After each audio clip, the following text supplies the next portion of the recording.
Nous voyons donc que Thomas ne voulait pas croire ses compagnons qui pourtant avaient bien vu Jésus ressuscité, mais Jésus apparaît à Thomas et lui dit: avance ici ton doigt et vois mes mains, avance ta main et mets-la dans mon côté, cesse d'être incrédule, sois croyant. Alors Thomas lui dit: mon Seigneur et mon Dieu. Cette incrédulité de Thomas, puis cette ouverture à la vérité de la foi, eh bien, nous aide chacun à grandir dans la foi, car cela montre que Jésus n'est pas une imagination, une invention, il est vraiment ressuscité. Et c'est une miséricorde que Jésus a faite à Thomas pour qu'il puisse croire, et cette miséricorde aussi nous est donnée, puisque à travers Thomas, eh bien, nous voyons la réalité de la résurrection de Jésus. Ce n'est pas un mensonge, ce n'est pas une imagination. Thomas professe que Jésus est son Seigneur et son Dieu. Jésus est vraiment Dieu. Avec son humanité, il est maintenant dans la gloire du Père, après son ascension, mais il est toujours avec nous grâce à sa divinité. Il est auprès de nous, il est en nous. Aujourd'hui, c'est dimanche de la miséricorde. Je voudrais parler de ce grand don, cette qualité de Dieu, qui est la miséricorde. Puis ensuite, je voudrais voir la différence entre la vraie miséricorde et la fausse miséricorde, voir la différence entre elles. Et enfin, voir quelques implications pour nous-mêmes. La miséricorde. Nous savons que Dieu est parfait, il est infini, il a de multiples qualités qui sont toutes égales. Nous voyons ces qualités différentes avec notre intelligence, nous en percevons un petit peu l'importance, mais en Dieu, elles ne font qu'un. Son amour, sa justice, sa miséricorde, sa bonté, sa vérité, sa toute-puissance, il est infini, il est éternel. Et sainte Faustine, qui a reçu la mission par Jésus de parler de la miséricorde, dans sa prière contemplait souvent les qualités de Dieu, les attributs de Dieu, ce que je viens notamment de nommer. Mais il y a un attribut particulier qui est la miséricorde, qui est égal aux autres, mais qui pour nous touche plus après notre état. À cause du péché originel, cette qualité de Dieu, d'être miséricordieux, nous touche particulièrement, si bien que nous pouvons l'apercevoir comme le plus grand attribut pour nous. La miséricorde de Dieu a pour but ultime de nous ouvrir le bonheur du ciel. Et cela nous est donné grâce à la passion et la résurrection de Jésus. Et nous venons de l'entendre dans cette seconde lecture. Béni soit Dieu le Père de notre Seigneur Jésus-Christ. Dans sa grande miséricorde, il nous a fait renaître pour une vivante espérance, grâce à la résurrection de Jésus d'entre les morts, pour un héritage qui ne connaîtra ni corruption, ni souillure, ni flétrissure. Cet héritage vous est réservé dans les cieux. Ainsi, quand Jésus apparaît à Thomas, il montre ses plaies qui ne sont plus souffrantes, qui sont guéries, qui sont glorieuses. Et ces plaies sont la preuve de cette miséricorde qu'il a faite pour lui et pour chacun de nous. Il leur montra ses mains et son côté. Les disciples furent remplis de joie en voyant le Seigneur. Jésus leur dit de nouveau: la paix soit avec vous. Et cette miséricorde qui nous est acquise par la passion de Jésus, nous est offerte dans sa résurrection, eh bien, est transmise aux apôtres. Un pouvoir est transmis aux apôtres. Jésus leur dit: de même que le Père m'a envoyé, moi aussi je vous envoie. Et ayant ainsi parlé, il souffla sur eux et il leur dit: recevez l'Esprit Saint. À qui vous remettrez ses péchés, ils leur seront remis. À qui vous maintiendrez ses péchés, ils seront maintenus.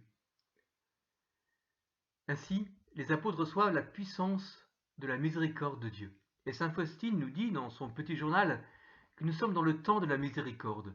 Le temps de l'Église, entre la résurrection de Jésus et le retour en gloire, c'est le temps de la miséricorde. Aussi, profitons-en pleinement. À notre mort ou au retour en gloire de Jésus sera le temps du jugement, et en fonction de l'état de notre âme, nous irons soit au paradis, soit en enfer. Mais grâce à la miséricorde de Dieu, dont nous pouvons profiter dès maintenant, eh bien, nous pouvons aller au paradis. Nous pouvons faire que notre âme choisisse le paradis et reçoive le pardon de ses péchés. La véritable miséricorde. Pourquoi en parler? Parce que le mot miséricorde, comme le mot amour, est parfois donné à des choses qui lui sont étonnamment contraires. Nous savons que dans le langage humain, le mot amour qualifie parfois des relations qui sont contraires à l'amour, qui détruisent des familles par exemple. Et bien de même pour le mot miséricorde, il y a des utilisations du mot miséricorde qui en fait détruisent la miséricorde. Par exemple, si quelqu'un dit « Dieu me fait miséricorde, mais je refuse de me convertir sur tel ou tel point de ma vie important », eh bien nous avons là le mot miséricorde sans la vérité. Pour certains, il n'y aurait plus de péché, plus de loi. Ce serait une miséricorde version 68. Pourtant, Jésus dit aux apôtres, « Recevez l'Esprit Saint.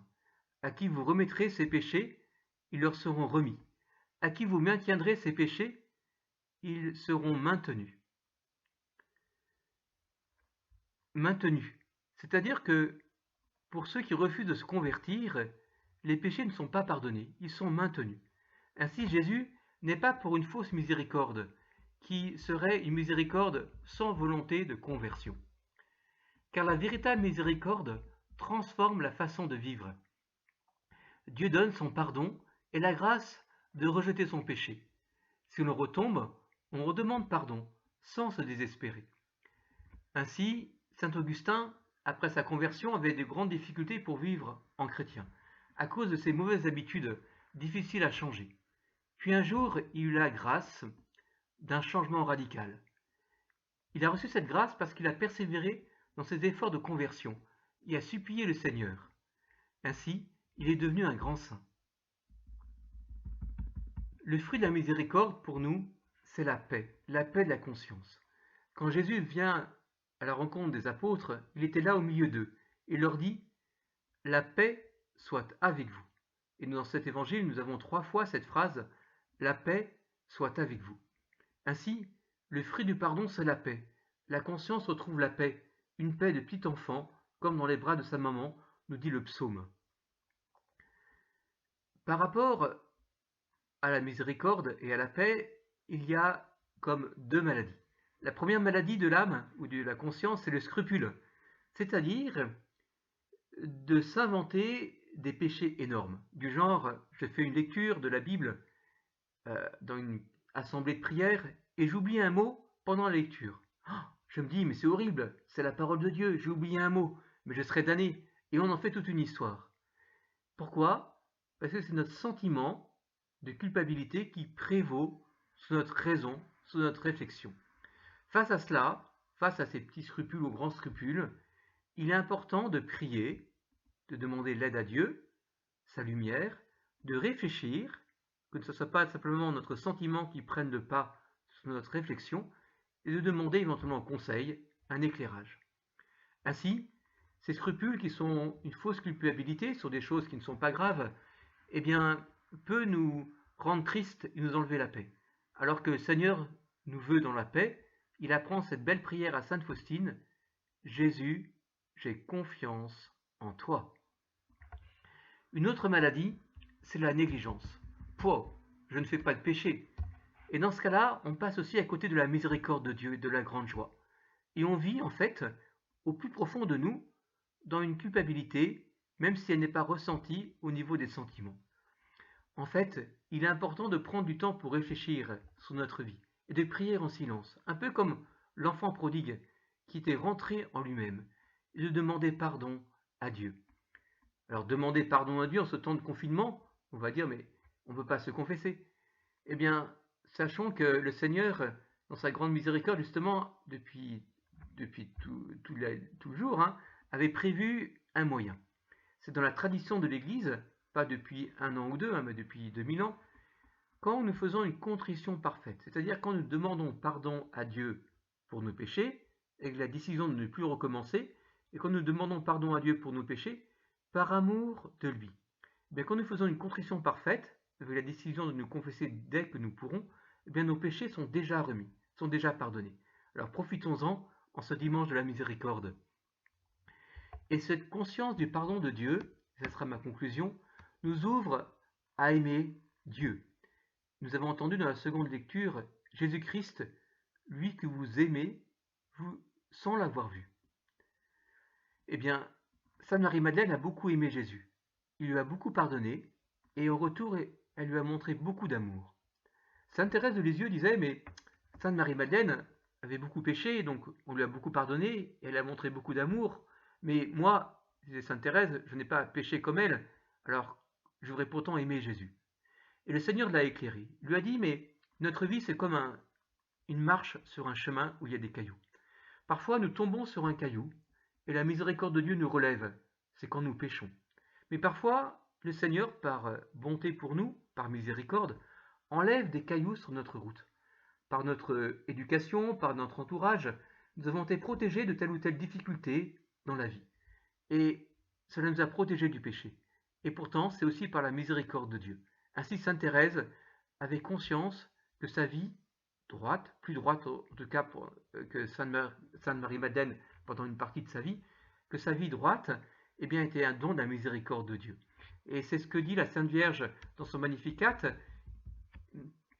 Dieu lui a fait miséricorde, non pas qu'elle ait péché, jamais, elle n'a jamais péché, mais parce qu'elle était préservée du péché originel, eh bien, elle a reçu le don de la miséricorde de Dieu par avance. Eh bien, à nous-mêmes aussi, nous-mêmes aussi, nous sommes invités à dire merci à Dieu, à le remercier, soit parce que nous avons été pardonnés, et souvent, soit parce que nous avons été protégés, et aussi souvent, nous l'avons été. Bon dimanche de la miséricorde.